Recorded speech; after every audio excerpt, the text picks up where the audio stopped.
Reverse സവാല അദ്ദേഹം ഒരു ആരോപണം ഉന്നയിക്കുമ്പോൾ അദ്ദേഹത്തിന് തന്നെ ഉറപ്പില്ല. കാരണം എന്താണെന്ന് പറഞ്ഞാൽ അയാൾ ക്വസ്റ്റ്യൻ മാർക്കാണ് അദ്ദേഹം. ഫിറോസ് റിവേഴ്സ് സവാല നടത്തുന്നുണ്ടോ? Question mark. ഒന്നുകിൽ ഉറപ്പിക്കുക ഉണ്ടോ. നിങ്ങൾ ഇപ്പോൾ അദ്ദേഹം ഇങ്ങനെ ഓരോരുത്തരോട് ചോദിക്കുക, കാണുന്നവരോടൊക്കെ നിങ്ങൾക്ക് റിവേഴ്സ് സവാല ഉണ്ടോ, അങ്ങനെയാണോ? അദ്ദേഹത്തിന് അങ്ങനെ ഒരു അഭിപ്രായം ഉണ്ടോ? ഫിറോസിന് റിവേഴ്സ് സവാല ഉണ്ട് എന്നൊരു അഭിപ്രായം അദ്ദേഹത്തിനുണ്ടോ? ഉണ്ടെങ്കിൽ അദ്ദേഹം പറയട്ടെ. ഉണ്ടോ എന്ന് എന്തിനാണ് ചോദിക്കുന്നത്? അപ്പോൾ അദ്ദേഹത്തിന് പോലും ഉറപ്പില്ല.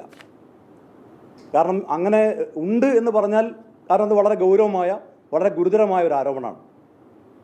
റിവേഴ്സ് സവാല എന്നൊക്കെ പറയുന്നത് രാജ്യദ്രോഹ പ്രവർത്തനമാണ്. അത്ര ഗുരുതരമായ ഒരു ആരോപണം അദ്ദേഹം ഉന്നയിച്ചാൽ അത് നിയമപരമായി പോകുമെന്ന് അദ്ദേഹത്തിന് അറിയാം. അപ്പോൾ അത്തരം നിയമ നടപടികൾ ഒഴിവാക്കാൻ വേണ്ടിയുള്ള ബുദ്ധിയാണ് ക്വസ്റ്റ്യൻ മാർക്ക്. പണ്ട് ചില മഞ്ഞപ്പത്രങ്ങളും ചില ഓൺലൈൻ പോർട്ടലുകളൊക്കെ ചെയ്യുന്നത് പോലെയുള്ള ചില ചെപ്പടി വിദ്യകളാണ്.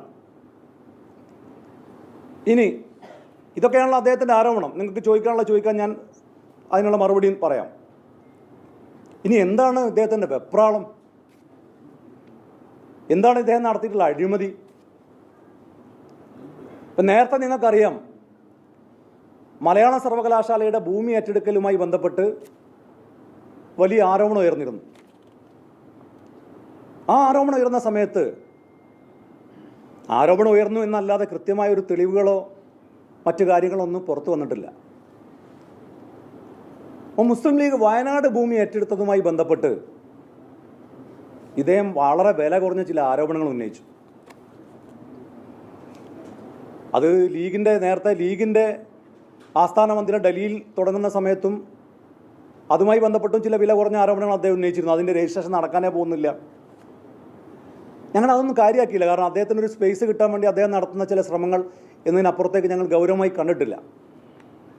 പക്ഷെ വയനാട്ടിൽ വളരെ പാവങ്ങളായിട്ടുള്ള ആളുകളെ, ആ ദുരന്തബാധിതരെ പുനരധിവസിപ്പിക്കാൻ വേണ്ടി ലീഗ് ഒരു ഭൂമി ഏറ്റെടുത്തപ്പോൾ ആ ഭൂമിയുമായി ബന്ധപ്പെട്ട് വളരെ അടിസ്ഥാനരഹിതമായ ആരോപണം അദ്ദേഹം ഉന്നയിച്ചു. അത് കുറഞ്ഞ വിലയുടെ ഭൂമി ഉയർന്ന വിലക്ക് വാങ്ങിയതാണ്, തോട്ടഭൂമിയാണ്, അവിടെ നിർമ്മാണം നടക്കില്ല എന്നൊക്കെയായിരുന്നു അദ്ദേഹത്തിൻ്റെ വാദം. അങ്ങനെ ഒരു വാദം അദ്ദേഹം ഉന്നയിച്ച സമയത്താണ് ഈ മലയാള സർവകലാശാലയുടെ ഭൂമി ഏറ്റെടുക്കലുമായി ബന്ധപ്പെട്ട കാര്യങ്ങളിലേക്ക് ഞാൻ വീണ്ടും അന്വേഷണത്തിന് ഇറങ്ങുന്നത്. ഞെട്ടിപ്പിക്കുന്ന പല വിവരങ്ങളുമാണ് എനിക്കത് സംബന്ധിച്ച് കിട്ടിയത്. അതിൽ അഴിമതിയിൽ ജലീലിന് നേരിട്ട് പങ്കുള്ളതിൻ്റെ തെളിവുകളടക്കം എനിക്ക് ലഭ്യമാകുന്നു എന്ന് മനസ്സിലായപ്പോഴാണ് അതിൻ്റെ ഭൂമി ഇടപാടുമായി ബന്ധപ്പെട്ട്, അതിൻ്റെ ഇടനിലക്കാരായി പ്രവർത്തിച്ചതുമായി ബന്ധപ്പെട്ട്, അതിൻ്റെ കമ്മീഷൻ കൈപ്പറ്റിയതുമായി ബന്ധപ്പെട്ട്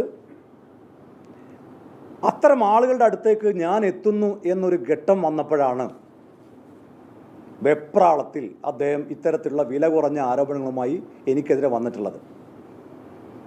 മലയാള സർവകലാശാലയുടെ ഭൂമി ഏറ്റെടുക്കലുമായി ബന്ധപ്പെട്ട് നടത്തിയ അഴിമതിയുടെ നിർണായകമായ തെളിവുകൾ വരും ദിവസങ്ങളിൽ മാധ്യമ സമ്മേളനത്തിലൂടെ, പത്രസമ്മേളനത്തിലൂടെ നിങ്ങളെ അറിയിക്കാൻ ഞാൻ തയ്യാറായി നിൽക്കുകയാണ്. ഞെട്ടിപ്പിക്കുന്ന വിവരങ്ങൾ അതുമായി ബന്ധപ്പെട്ട് പുറത്തു വരാൻ വേണ്ടി പോവുകയാണ്. ചില ആളുകളൊക്കെ സെറ്റിൽ ചെയ്യാൻ വേണ്ടി അദ്ദേഹം കഠിനാധ്വാനം ചെയ്യുന്നുണ്ട്. പക്ഷെ അദ്ദേഹം നേരിട്ട് ഇടപെട്ട് നടത്തിയിട്ടുള്ള കോടിക്കണക്കിന് രൂപയുടെ അഴിമതി, മലയാള സർവകലാശാലയുടെ ഭൂമിയുമായി ബന്ധപ്പെട്ട് അദ്ദേഹം നേരിട്ട് ഇടപെട്ടതിൻ്റെ രേഖകൾ സഹിതമുള്ള തെളിവുകൾ വരും ദിവസങ്ങളിൽ പുറത്തു വരാൻ വേണ്ടി പോവാണ്. അദ്ദേഹം തലയിൽ മുണ്ടിട്ട് നടക്കേണ്ടി വരും, ഒരു സംശയം വേണ്ട. അപ്പം അതിന് ഇത്തരം വില കുറഞ്ഞ ആരോപണങ്ങൾ ഉന്നയിച്ച് വിഷയത്തെ വഴിതിരിച്ച് വിടാം, എന്നെ പ്രതിക്കൂട്ടിൽ നിർത്തിയാൽ. ഇപ്പോൾ അദ്ദേഹം ഒരു സുഹൃത്തിനോട് പറഞ്ഞത്, ഇനി ഫിറോസ് ഈ വിഷയം പറയാൻ സാധ്യതയില്ല, അദ്ദേഹം വേറെ ആരെക്കൊണ്ടെങ്കിലേ പറയിപ്പിക്കുള്ളൂ. കാരണം നമ്മളൊരു ആരോപണം, യൂത്ത് ലീഗ് ഒരു ആരോപണം ഉന്നയിച്ചാൽ നമുക്ക് വിശുദ്ധ ഖുർആനൊന്ന് ഉയർത്തി കാണിച്ച് ഞങ്ങൾ പറയുന്നത് സത്യമാണ് എന്ന് പറയേണ്ട ആവശ്യമില്ല. കേൾക്കുന്ന ആളുകൾക്ക് അറിയാം, കാരണം അത് തെളിവുകൾ സഹിതമേ പറയൂ. ജലീലിന് അത് ബോധ്യമില്ലാത്തതുകൊണ്ടാണ് ഇടക്കിടക്ക് വിശുദ്ധ ഗ്രന്ഥത്തെ ഉയർത്തി കാണിക്കേണ്ടി വരുന്നത്. കാരണം പറയുന്ന ആൾക്കും വിശ്വാസമല്ല, കേൾക്കുന്ന ആൾക്കും വിശ്വാസമല്ല എന്നൊരു ഘട്ടം വരുമ്പോഴാണ് ഈ മതഗ്രന്ഥങ്ങളെ ഉയർത്തി കാണിക്കേണ്ടി വരുന്നത്. ഞങ്ങൾ തെളിവുകൾ സഹിതമാണ് അത്തരം കാര്യങ്ങൾ പുറത്തുവിടാൻ വേണ്ടി പോകുന്നത് വെയിറ്റ് ആൻഡ് സി.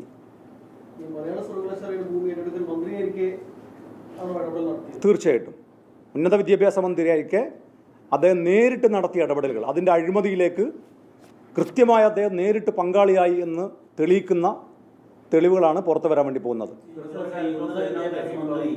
നേരിട്ട് ലാൻഡ് അക്വിസിഷനിൽ ഇടപെടാൻ പറ്റും. കാരണം റവന്യൂ വകുപ്പാണ് സാധാരണ രീതിയിൽ ചട്ടപ്രകാരം അതെ അതെ സ്വാഭാവിക സംശയം. അതെ, ലാൻഡ് അക്വിസിഷന് Kerala government land acquisition act അത് പ്രകാരം ഉന്നത വിദ്യാഭ്യാസ മന്ത്രിക്ക് നേരിട്ട് ഇടപെടാൻ പറ്റും? പറ്റില്ലല്ലോ, നിങ്ങൾ സമ്മതിച്ചല്ലോ. അപ്പോൾ അദ്ദേഹം നേരിട്ട് ഇടപെട്ടു എന്നതിൻ്റെ രേഖകളാണ് ഞങ്ങൾ പുറത്തുവിടാൻ വേണ്ടി പോകുന്നത്. കോടികളുടെ അഴിമതിയാണ്. കോടികളുടെ അഴിമതിയാണ്.